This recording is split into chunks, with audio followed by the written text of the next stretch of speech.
राज्यात अवकाळी पावसाने थैमान घातल्याने अनेक कुटुंबावर संकटाचं सावट आलंय।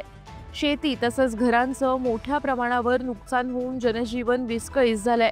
या संकटाच्या काळात कर्जत नगर परिषदेच्या माजी नगरसेविका स्वामिनी देवेंद्र मांजरे यांनी पुढाकार घेत मुख्यमंत्री सहाय्यता निधीस 1,11,011 रुपये मदत दिली आहे।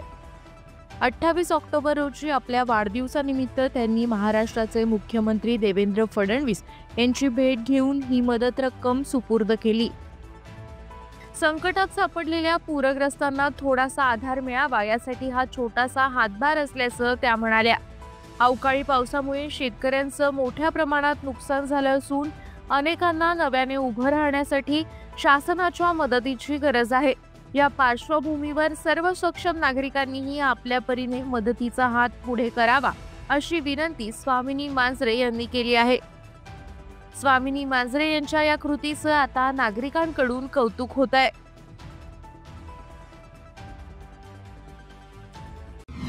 आपल्या परिसरातील ताज्या बातम्या आणि घडामोडी सर्वात अगोदर पाहण्यासाठी कर्जत अपडेटला सबस्क्राइब करायला विसरू नका।